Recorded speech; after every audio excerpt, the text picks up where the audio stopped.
Hello students, welcome to Unacademy, India's best and largest learning platform. This is Preeti, your chemistry teacher, and I hope you all are doing absolutely fine. So let's crack class 9th and 10th CBSE exam with Unacademy, India's best and largest learning platform with top educator, quality content and with great learning experience. So this is something about me. मेरा नाम प्रीति पांडे है और मैंने BSc किया हुआ है Kurukshetra university से, MSc किया है ऑर्गेनिक केमिस्ट्री में पंजाब यूनिवर्सिटी से और मुझे 5 सालों का एक्सपीरियंस है और मैंने काफ़ी बच्चों को मेंटोरिंग किया है, उनको के बोर्ड एग्जाम्स में हेल्प किया है, वर्कशॉप्स ली हैं डिफरेंट कॉम्पिटिटिव एग्जाम्स की. So let's crack CBSE 10th exam with India's largest learning platform that is Unacademy. So for that you'll have to buy the subscription plan. तो बच्चों subscription plan में है क्या वो मैं आपको बताने जा रही हूँ. थोड़ा सा उसके बारे में मैं आपको डिटेल्स दे देती हूँ.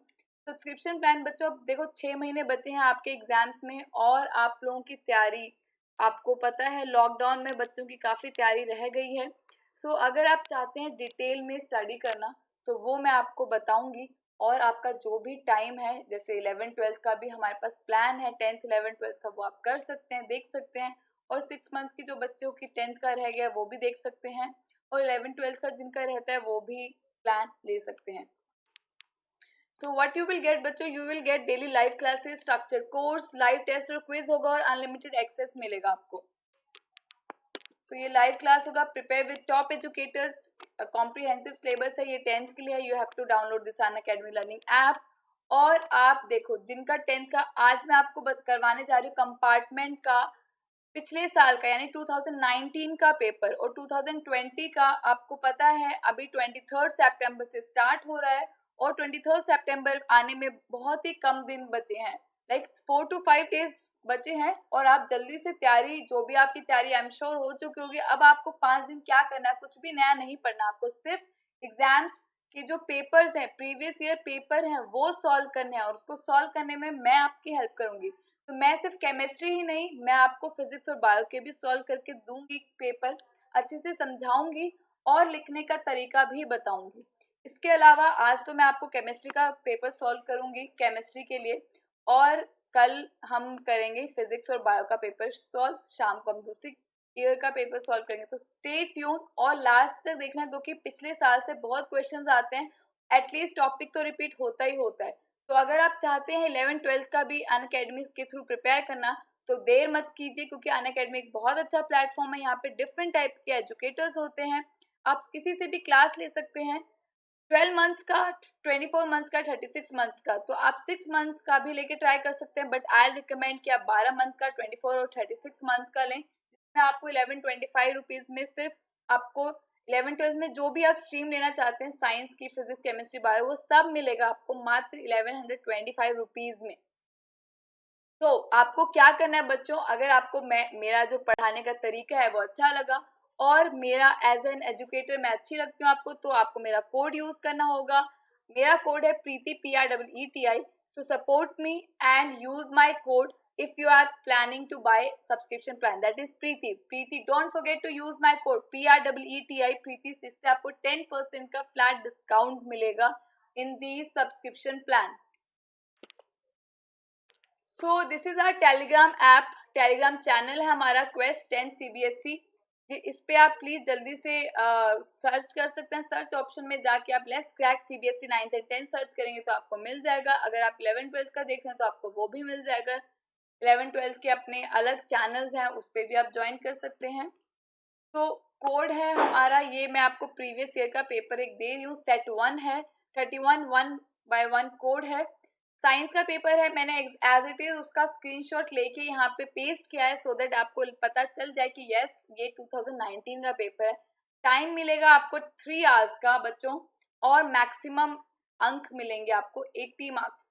80 मार्क्स मिलेंगे आपको. जो गाइडलाइंस है प्लीज फॉलो करके जाना और प्लीज प्लीज बच्चों टाइम पे पहुंच जाना. टाइम पे नहीं, टाइम से पहले ही पहुंचना है आपको, ठीक है. कोई भी एग्जाम होता है उसमें हमेशा हमें हाफ एन आवर और 1 आवर पहले पहुंचना होता है. कई बार सेंटर नहीं मिलता, कुछ ना कुछ दिक्कत आ जाती है. जैसे आपने सुना होगा नीट का एक पेपर देने गया था बच्चा, 200 किलोमीटर तक चला और वो मात्र 10 मिनट से रह गया. अब इसमें हम ये नहीं बोल सकते अथॉरिटी को कि भाई 10 मिनट ही तो रह गए थे, आपने क्यों नहीं किया, ये सब एक्सक्यूज देना नहीं बनता। 10 मिनट 5 मिनट की बात नहीं बच्चों, क्योंकि हमें वैल्यू सीखनी है। टाइम इज मनी, टाइम की वैल्यू बहुत जरूरी है, टाइम मैनेजमेंट बहुत जरूरी है, इसलिए वो आपको टाइम का कोई एक्सक्यूज नहीं देंगे। लास्ट टाइम भी 10th में बच्चे कुछ रह गए थे, उनके मम्मी पापा ने बोला था ट्रैफिक जैम था, ये वो साउथ में पता नहीं कौन सा स्टेट था, और वहां पे भी 3-4 बच्चे रह गए थे।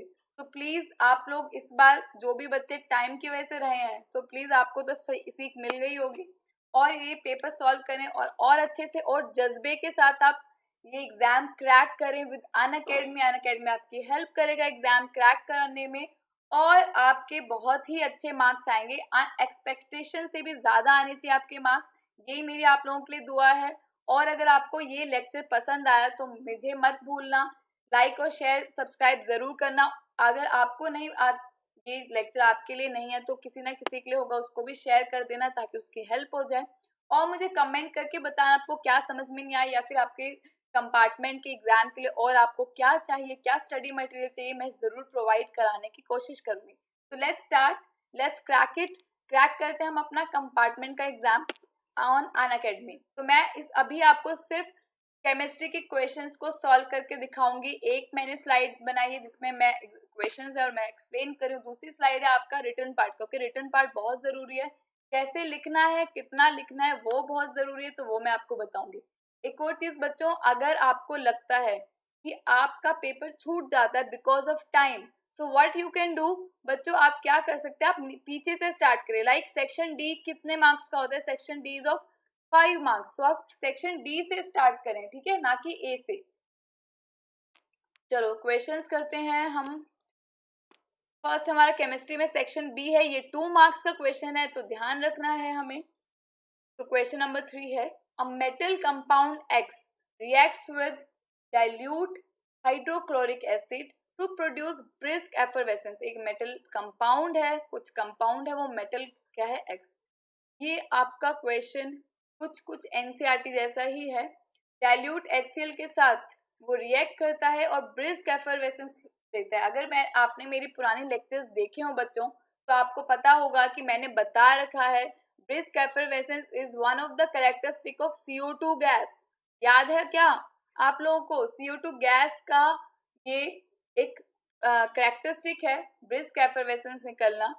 तो मेटल कंपाउंड एक्स रिएक्ट करता है डाइल्यूट HCl के साथ, ब्रिस्क एफरवेसेंस निकालता है, इट मींस ये CO2 ही पक्का है, क्योंकि इसने क्या बोला है नेक्स्ट लाइन में, ये बोल रहा है the gas evolve from the white precipitate when pass through lime water. Lime water से जब पास करते हैं, अब मुझे पक्का यकीन हो गया कि ये पक्का ही CO2 है। क्यों? क्योंकि हमने लाइम वाटर टेस्ट किया है। लाइम वाटर टेस्ट बहुत इंपॉर्टेंट है। एसिड बेसिस सॉल्ट में 2 टेस्ट है, एक हाइड्रोजन गैस की कंफर्मेशन और एक CO2 गैस। तो अब मुझे पक्का यकीन हो गया ये पक्का ही CO2 है। तो ये CO2 है, तो आपको ये भी बताया मैंने कि बच्चों की रिएक्टेंट साइड में कोई ना कोई कार्बोनेट होगा, क्योंकि ये मेटल है तो मेटल का कार्बोनेट होगा, यानी ये कोई भी मेटल कार्बोनेट हो सकता है। ये होगा CaCO3 बच्चों, डिट्टो एनसीईआरटी का क्वेश्चन है ये, और इसमें 2 चीजें मिक्स कर दी हैं।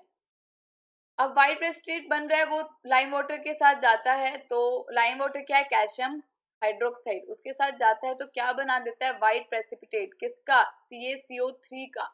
ठीक है, तो ये बैलेंस केमिकल इक्वेशन, 2 चीजें लिखनी है हमें। एक्स कोई भी मेटल ले सकते हैं, इसलिए ऐसा स्पेसिफाई नहीं किया, तो मैं कैल्शियम कार्बोनेट ले लेती हूँ CaCO3।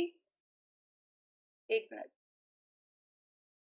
Yes, CaCO3 plus HCl, it will give CaCl2 plus CO2 plus H2O।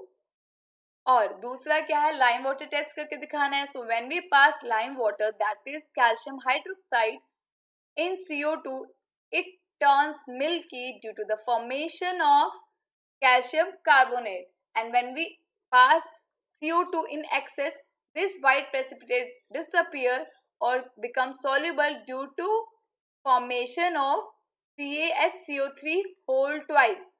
This is calcium bicarbonate। तो हो गया ये रहा आपका कोई भी, जैसे मैंने कैल्शियम लिया है, यहाँ पे इन्होंने M लिया है, यहाँ पे M भी लिख सकते हैं क्योंकि हमें नहीं पता मेटल क्या है, तो आप M लिख सकते हो।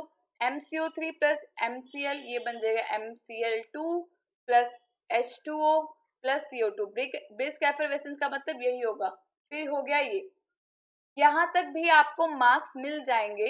बट अगर आपने वो थर्ड रिएक्शन भी लिखी, तो किसने बोला है सिर्फ लाइम वाटर तक पास करना है, इसने ये नहीं बोला कि एक्सेस में पास करेगा तो क्या होगा। तो आप सिर्फ इतना भी लिख सकते हैं तो काम चल जाएगा, चलेगा नहीं बल्कि दौड़ेगा। और अगर आपने वो आगे की रिएक्शन लिख दी तब भी सही है। ये बच्चों यहाँ नहीं आएगा, ये आएगा वाइट प्रेसिपिटेट। आपको पूरा लिखना है, no shortcut is allowed in exam. ठीक है बच्चों, कोई शॉर्टकट नहीं लिखना आपको। ये बायो है जो कि हम कल करने वाले हैं। This is physics. Yes, this is our question section number 3। 3 marks का क्वेश्चन है बच्चों। In the following reaction MnO2 plus 4HCl give MnCl2 plus 2H2O plus Cl2। Identify the oxidants and reductant. Now आपको यहाँ पे थोड़ी शायद दिक्कत आए, what are oxidants and what are reductant. क्या ये रिडक्शन और ऑक्सीडेशन पूछ रहे हैं, क्या ये ऑक्सीडाइजिंग एजेंट और रिड्यूसिंग एजेंट पूछ रहा है? तो बच्चों इसमें मैं आपको बता दूं, this is another name, another term for oxidizer और ऑक्सीडाइजिंग एजेंट। इसमें बहुत बार बच्चे गलती करते हैं, वो क्या करते हैं, वो करते हैं कि इसको लिख देते हैं ऑक्सीडेशन और इसको रिडक्शन। बच्चों उल्टा है, oxidants are oxidising agent, reductants are reducing agent. देखो बच्चों यहाँ पे MnO2 था, यहाँ पे नहीं है, तो इसका क्या हुआ है, इसका रिडक्शन हुआ है। So we can say that MnO2 is an oxidant और MnO2 is a oxidizing agent, और वी कैन से MnO2 का रिडक्शन हुआ है। एंड HCl का क्या हुआ है, HCl का हुआ है ऑक्सीडेशन, और we can say that HCl is a reductant. क्या बच्चों, आई होप आपको समझ में आ रहा होगा, और आप मुझे कमेंट कर सकते हैं, बता सकते हैं क्या चीज समझ में नहीं आई, और मैं आपको जो भी बायो और फिजिक्स करवाऊंगी उसके लिए आप उसके लिए आप कितने एक्साइटेड हैं। तो next is give reason. First is antioxidants are added to foods containing fats and oil. Antioxidants आपने देखा होगा, जो भी लेज है, देख सकते हो आप, लेज या फिर कोई भी नमकीन भुजिया, उसके पीछे पैकेट में लिखा होता है एडिटिव प्रिजर्वेटिव या फिर एंटीऑक्सीडेंट्स हैं। जैसे जनरली एंटीऑक्सीडेंट यूज होता है BHA BHT, केमिकल्स हैं। तो एंटीऑक्सीडेंट्स फूड में यूज होता है, स्पेशली जिसमें फैट्स एंड ऑयल होता है। एंटीऑक्सीडेंट यानी ऑक्सीडेशन का एंटी, ऑपोजिट। तो यानी क्यों यूज होता है बच्चों, यहीं से पता चल रहा है हमें, to prevent its oxidation, oxidation ना हो इसलिए तो एंटीऑक्सीडेंट यूज होगा ना। So to prevent it from oxidising, और ऑक्सीडाइज होके क्या हो जाता है, रैंसिड इज बेटर टर्म, उससे क्या हो जाता है, रैंसिड हो जाता है, यानी हमारा जो फैट और ऑयली सब्सटेंस है, जो फूड है, उसका स्मेल और टेस्ट चेंज हो जाता है बच्चों। ठीक है, जैसे आपने सुना होगा, लाइक अगर आप भुजिया या फिर बिस्किट है, बिस्किट को अगर आप ओपन में रख दो कुछ टाइम बाद, लाइक एक दिन या इवन 3-4 घंटे, स्पेशली जब ह्यूमिडिटी वाला मौसम हो, तो आप क्या देखोगे, आप देखोगे कि वो सील जाता है, लाइक उसका क्रिस्पीनेस खत्म हो जाता है। तो वो क्यों होता है, वो रैंसिड हो गया, ऑक्सीडाइज हो गया। सेकंड बहुत इंपॉर्टेंट है बच्चों, डिकम्पोजिशन और redox reaction is very important exam perspective से, चाहे बोर्ड का एग्जाम है चाहे कंपार्टमेंट में बोर्ड का एग्जाम है। White silver chloride turns grey in light sunlight, ये पूछा है, व्हाइट सिल्वर क्लोराइड है वो ग्रे हो जाता है सनलाइट में, इसका क्या रीजन है? तो व्हाइट सिल्वर लाइट ग्रे हो जाता है। अब देखते हैं व्हाइट सिल्वर क्लोराइड होता क्या है। White silver chloride is your AgCl, AgCl है। AgCl क्या है, ये बहुत लाइट सेंसिटिव है, इसको अगर मैं सनलाइट के प्रेजेंस में रखूं तो ये डिकम्पोज होके सिल्वर और क्लोरीन में टूट जाएगा बच्चों, क्लोरीन गैस होगा। इसको आपको बैलेंस करना है, आपको ये नहीं बोलना कि मैम बैलेंस तो नहीं दिया हुआ, हम क्यों करें बेटा, आपको बैलेंसिंग सिखा दी है, फर्स्ट चैप्टर में तो टीचर एज्यूम करेगा कि आप बैलेंस रिएक्शन ही लिखें और बैलेंस रिएक्शन ही लिखनी चाहिए, ठीक है बच्चों। नेक्स्ट देखो, इसका मैं सॉल्यूशन भी देती हूँ। MnO2 is an oxidant because वो रिडक्शन हुआ है, HCl इज रिड्यूसिंग एजेंट और रिडक्टेंट बिकॉज उसका ऑक्सीडेशन हुआ है। To prevent density we add antioxidant. Silver chloride ये डिकम्पोजिशन होता है, सनलाइट में जाता है तो सिल्वर और क्लोरीन बन जाता है। सिल्वर किस कलर का होता है बच्चों? It is of grey colour and you have to write equations बच्चों, बिल्कुल इक्वेशंस लिखनी है क्योंकि आपका नंबर कट जाएगा अगर आपने ये इक्वेशन नहीं लिखा, क्योंकि ये 3 मार्क्स का क्वेश्चन है। 1 2 1 मार्क का ये, 1 मार्क का ये, और ये पूरा का पूरा 1 मार्क का होगा। हाफ हाफ नंबर मिलेंगे, यानी अगर आपने रिएक्शन नहीं लिखा तो हाफ नंबर कट जाएगा। सो प्लीज जहां भी पॉसिबल है रिएक्शन जरूर लिखें। Next question, what does pH scale major? बहुत इंपॉर्टेंट क्वेश्चन है, बहुत इजी भी है। पीएस स्केल क्या मेजर करता है? So pH scale it measure acidity amount और बेसिसिटी। एसिडिटी का कितना है या बेसिसिटी कितना है वो मेजर करता है। इनफैक्ट वो इसका एप्लीकेशन है। हम क्या बोलेंगे बच्चों, pH scale is basically what it measure, वो तो बताता है एसिडिक है या basic, based on what, based on H ions concentration. So what it measure, it measures hydrogen ion का concentration. What does pH scale measure? It measure hydrogen ion concentration in any particular solution और in any compound, sorry compound बोलेंगे, solution तो salt का भी हो सकता है। Right it's range, तो कहाँ से स्टार्ट होती है बच्चों? 0 से 14। State the significance of highest lowest value of PS scale. अब इसने एप्लीकेशन पूछा है तो हम बताएंगे हाईएस्ट वैल्यू यानी 14 हुआ, it means it is alkaline और बेसिक, स्ट्रॉन्ग बेस होगा। और लो वैल्यू लाइक 0 हो या 0 समथिंग हो तो it means it is acidic, acidic है, वो एसिडिक है, ठीक है बच्चों, स्ट्रॉन्ग एसिड है। और वाला क्वेश्चन भी कर सकते हैं बच्चों, कई बच्चे दोनों क्वेश्चन करके आ जाते हैं। प्लीज इतनी बुद्धि मत लगाया करो, और वाला क्वेश्चन नहीं करना, या तो और के ऊपर करना है या और के नीचे वाला करना है। और जो ये नीचे दिया हुआ है बच्चों, ये भी बहुत इंपॉर्टेंट क्वेश्चन है of your chapter acid basis and salt. बहुत बार मैंने इनफैक्ट हर बार मैंने आपको बोला है क्लास में कि क्लोर एल्कली प्रोसेस देखा करो। क्लोर एल्कली प्रोसेस से हमेशा आते हैं क्योंकि नेमिंग रिएक्शन हमेशा आती हैं। अब ये क्लोर एल्कली प्रोसेस क्या है? क्लोर एल्कली प्रोसेस बताती हूँ मैं आपको। It is a process to obtain caustic soda, और we can say that sodium hydroxide लेने का तरीका है क्लोर एल्कली प्रोसेस।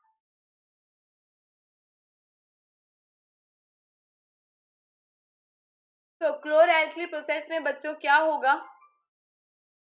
ब्राइन सॉल्यूशन आपको पता होना चाहिए। Brine solution is basically salt, aqueous solution of salt, यानी NaCl का अगर मैं एक्वस सॉल्यूशन ले लूँ, दिस इज ब्राइन सॉल्यूशन, और अगर मैं इसमें इलेक्ट्रिसिटी पास करूँ तो ये सॉल्यूशन ब्रेक डाउन होगा NaOH में और क्लोरीन एंड हाइड्रोजन मिलेगा। Now this is alkali, sodium hydroxide is an alkali, this is chlorine, that is why this process is known as chlor-alkali process, ठीक है बच्चों।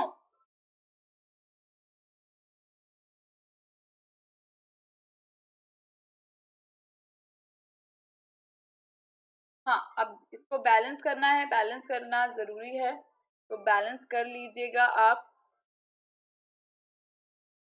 Next one is a few right the chemical equation, हमने बता दिया। अब देखो इसने बोला है क्यों करते हैं, क्यों बोला जाता है। देखो बच्चों इसमें सिर्फ ये पूछा है क्यों बोला जाता है, इसने बोला नहीं कि व्हाट इज, क्यों बोला जाता है? Because it is an process, it is a process of obtaining sodium hydroxide, and during electrolysis of brine chlorine and alkali is produced, that is why it is known as chlor-alkali, chlor for chlorine and alkali for NaOH। and इसका chemical equation मैंने आपको बता ही दिया, uses भी याद कर लेना। A few crystal of hydrated copper sulphate. Now what is hydrated copper sulphate? Hydrated copper sulphate होता है जिसमें वाटर मॉलिक्यूल अटैच होते हैं। अगर आप इसको हीट करते हो तो क्या होता है बच्चों, आपको 2 ऑब्जर्वेशन लेनी है।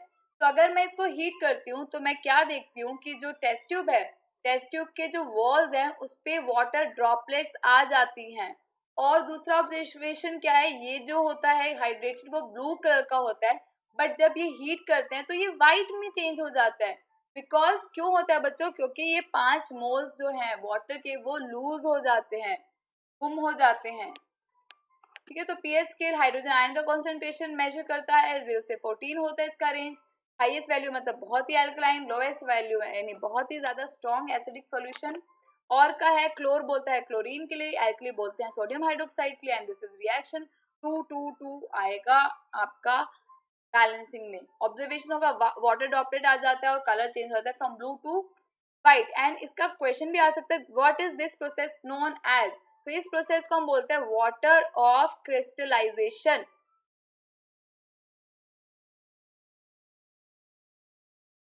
Next, compare the following elements as per the characteristic given in the bracket. Bracket में जो कैरेक्टरिस्टिक है उसके बेसिस पे आप कंपेयर करो।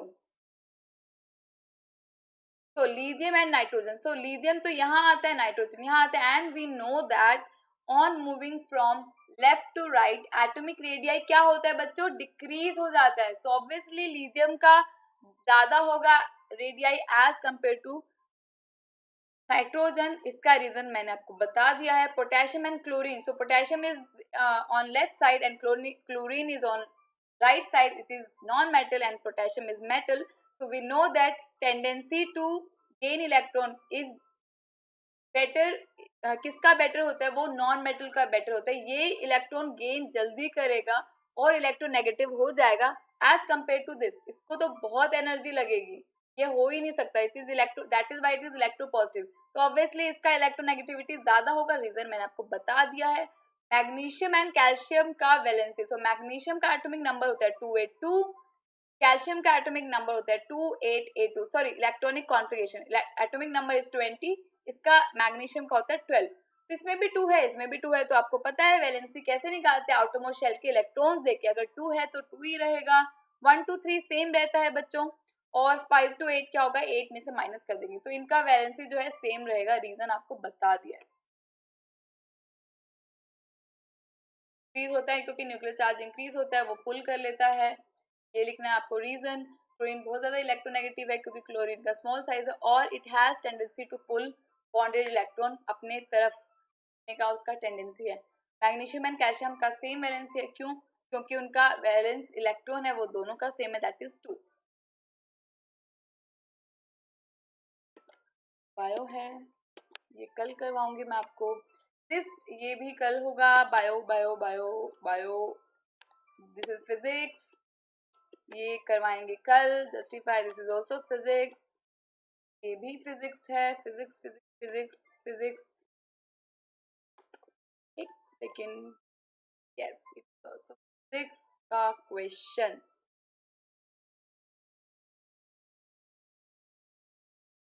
This bio, let's start section D which contain, which is of 5 marks। ध्यान रखना है, name 2 metals which are obtained from their ore by simple heating, like just heat कर दो, कुछ किसी चीज में कन्वर्ट नहीं करना। तो ये कौन सी होती है, जो लो रिएक्टिव मेटल्स होती है, जो नीचे होती हैं, लाइक मर्क्यूरी जिसका और है cinnabar HgS, and copper glance जिसका और है Cu2S। सल्फाइड और है ये, जनरली ये सल्फाइड और में मिलते हैं। ठीक है, तो बस ये 2 मेटल्स का नाम बता दिए। मर्क्यूरी आपको और बताने की जरूरत नहीं है, मर्क्यूरी और copper, just you have to tell the name और आपको मार्क्स मिल जाएंगे। Differentiate between calcium and roasting, बहुत बार बताया बच्चों कैल्शियम, कैल्सिनेशन और रोस्टिंग के बीच में डिफरेंस हमें, लेकिन यहाँ पे एग्जाम्पल लेना है जिंक का। सबसे पहले हम बता देंगे what is difference between calcination and roasting. तो calcination is used for carbonate और whereas roasting is used for sulphide और।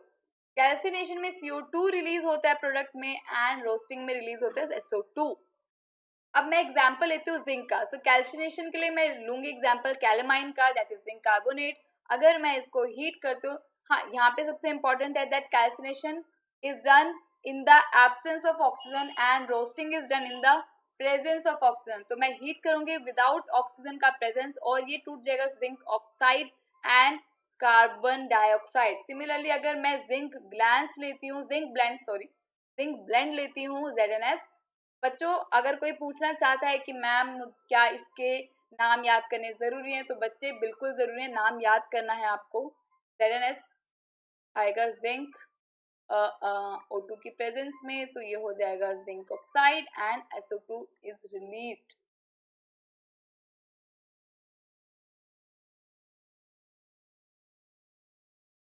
तो मैंने काफी डिफरेंस बता दी, इससे आपको बिल्कुल अच्छे मार्क्स मिल जाएंगे ना। What is thermite reaction, again very important, बहुत बार बताया आपको कि ये दोनों रिएक्शन बहुत ही इंपॉर्टेंट है, ठीक है। तो ये क्वेश्चन आया हुआ है 2019 के कंपार्टमेंट एग्जाम में, तो वो हम देखते हैं थर्माइट रिएक्शन क्या है। होपफुली बहुत सारे क्वेश्चन रिपीट होंगे, और अपनी जो 2020 का भी क्वेश्चन था मार्च का, वो भी प्लीज जल्दी से सॉल्व कर लेना। अगर आप चाहते हो कि मैं आपको सॉल्व करके दिखाऊं, समझाऊं, तो मुझे कमेंट में आपको बताना होगा कि यस आप करके दिखाओ। तो व्हाट इज थर्माइट रिएक्शन बच्चों? Thermite reaction is basically a process of obtaining iron by using aluminium. So Fe2O3 ferric oxide और एल्यूमिनियम के बीच में रिएक्शन होता है। ध्यान रखने वाली बात क्या है बच्चों की ये सल्फर सॉलिड फॉर्म में, पाउडर्ड फॉर्म में होता है, आपको लिखना होगा पाउडर्ड एल्यूमिनियम, ठीक है। फिर इसको हीट करते हैं तो बहुत स्ट्रांग हीट करता है, बहुत ज्यादा एक्सोथर्मिक रिएक्शन होता है, और आयरन आपको मोल्टन फॉर्म में, लिक्विड फॉर्म में मिल जाता है, ठीक है बच्चों। तो ये आपके जो रेलवे ट्रैक्स हैं उसको जोड़ने का, ज्वाइन करने का काम करता है, ये इसका सिग्निफिकेंस है। ये आपका हो गया copper mercury, this is calcination, roasting, बहुत सारे बताए हैं मैंने आपको, कोई भी एक आप पॉइंट कर सकते हैं along with example. Thermite reaction बता दिया आपको, reaction between ferric oxide and aluminium powder, ये है इट इज हाईली एक्सोथर्मिक, और आयरन मिलता है हमें मोल्टन फॉर्म में। और आप ये भी लिख सकते हो कि ये यूज होता है for joining railway tracks, welding purpose में। प्रो electron dot structure of methane, methane का इलेक्ट्रॉन डॉट स्ट्रक्चर बनाना है, तो मीथेन इज CH4। बेटा बस आप ये वाला आपको स्ट्रक्चर पता है अगर, तो इलेक्ट्रॉन डॉट स्ट्रक्चर बहुत ही प्यार से बना दोगे। सिंगल बॉन्ड का मतलब क्या होता है? Single bond is basically single electron का लेन देन, तो सिंगल इलेक्ट्रॉन ही यूज होगा।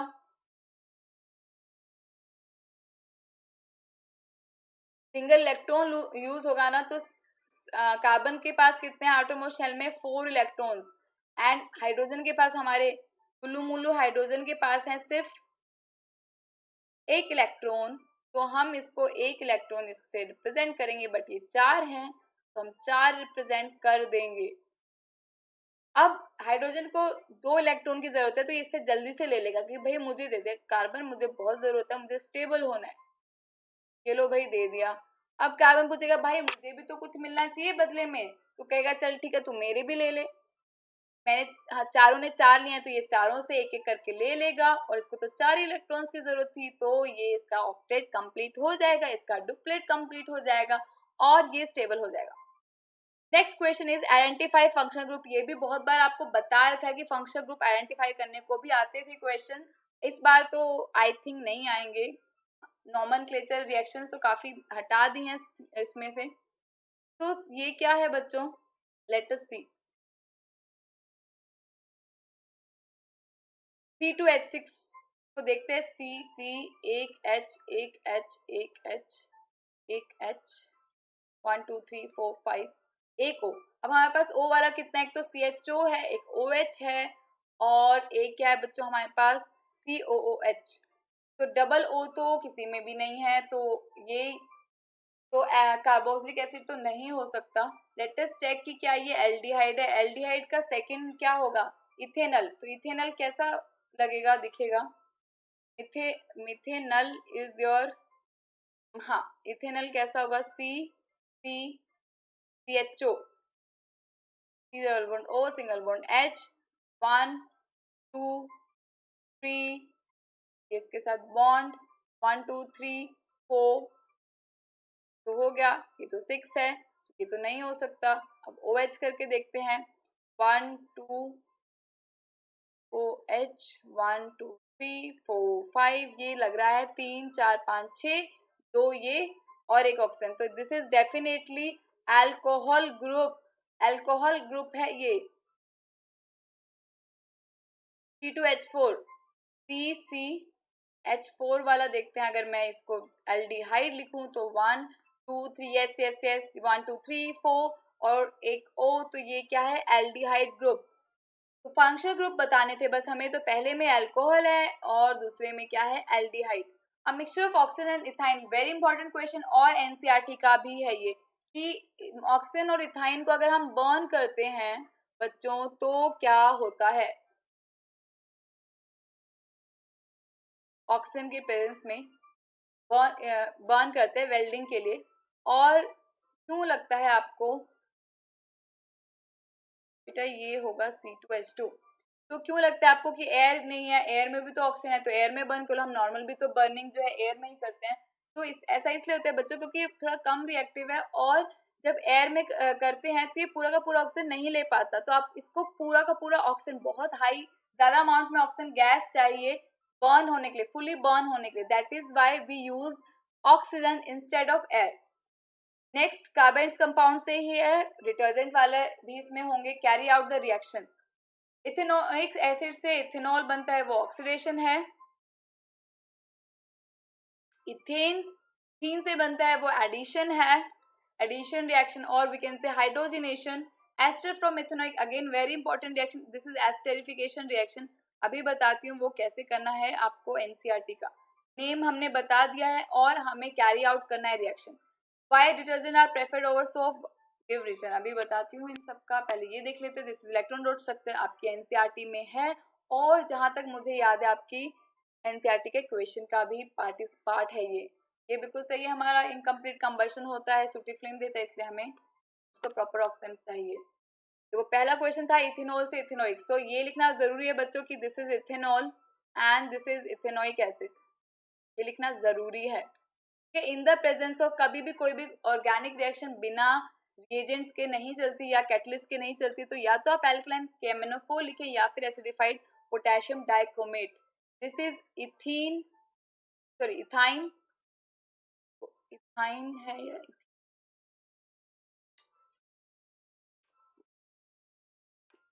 इथीन बोला है, तो ठीक है। ये मैं शायद इथाइन वाला एग्जाम्पल तो नहीं दे दिया, हाँ इथीन होगा ये। Hydrogen, this in the presence of nickel catalyst powdered form में आपको मिल जाता है ethene, and this is very important reaction, it is addition reaction, क्योंकि दो हाइड्रोजन ऐड हो जाते हैं in the presence of nickel. Last is esterification reaction, बहुत इंपॉर्टेंट है बच्चों। इथेनोइक एसिड लिया हमने CH3COH प्लस इथेनॉल लिया। आप देखो बच्चों बहुत ईजी है, आपको क्या करना है बच्चों, आपको इसका इसका OH इसका H रिमूव कर दो, उनको बस एक साथ जोड़ दो, क्या होगा ये CH3COO CH2 CH3, बस आ गया आंसर। और H2O भी, ये शायद आपकी बुक में ना लिखा हो H2, आप लिख लेना इसको। ये name the above reaction, oxidation है पहला, दूसरा है आपका एडिशन और hydrogenation, and third reaction is your esterification reaction. Detergent ज्यादा इफेक्टिव क्यों होते हैं, तो सबसे पहली बात तो ये कि detergent works on hard water, ठीक है, हार्ड वाटर और सॉफ्ट वाटर दो तरह के वाटर होते हैं, तो डिटर्जेंट हार्ड वाटर में भी काम करता है और झाग बनाता है, जबकि जो आपका सोप है वो झाग नहीं बनाता, वो व्हाइट कलर का प्रेसिपिटेट बनाता है, स्कम बनाता है, जो कि बहुत हार्ड होता है, चिपचिपा सा होता है, आपके ठीक से झाग नहीं मिलेगा और चिपचिप सा हो जाएगा आपका पूरा बॉडी। लाथर का मतलब होता है बच्चों झाग होना, ठीक है, झाग।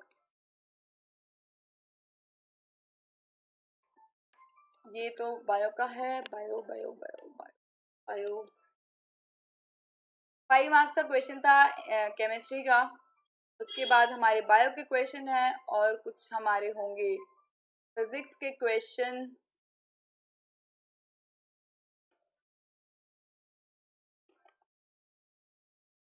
यस, फिजिक्स का एक क्वेश्चन होगा 5 मार्क्स का, हो गया। So thank you for watching this video बच्चों, और अगर आपको ये पसंद आया हो तो बताना, सो दैट मैं जल्दी से बाकी ईयर्स के भी कंपार्टमेंट के पेपर का निकाल दूंगी, ये आपको डिटेल में सॉल्यूशन बताऊंगी, एक्सप्लेन करूंगी पहले, फिर आपको सॉल्यूशन दिखाऊंगी, जो भी एनसीईआरटी की गाइडलाइंस है उसके थ्रू कि आपको कितना कितना लिखना पड़ेगा, कंपल्सरी है, नहीं तो मार्क्स कटेंगे। Thanks for watching this video and I hope you have understood the today's topic very clearly. और बच्चों आपको 11-12 का भी पढ़ना है तो आप मेरा कोड लगा सकते हैं, प्रीति कोड है, जिससे आपको इंस्टेंट डिस्काउंट मिलेगा हमारी अनअकैडमी की ऐप पे। अमेजिंग कोर्स है और अमेजिंग टीचर है, प्लस पे आपको पढ़ने का मौका मिलेगा, प्लस टीचर से, प्लस एजुकेटर से पढ़ने का मिलेगा मौका, और यूट्यूब पे भी आप पढ़ सकते हैं. So don't forget to like, share and subscribe to this channel.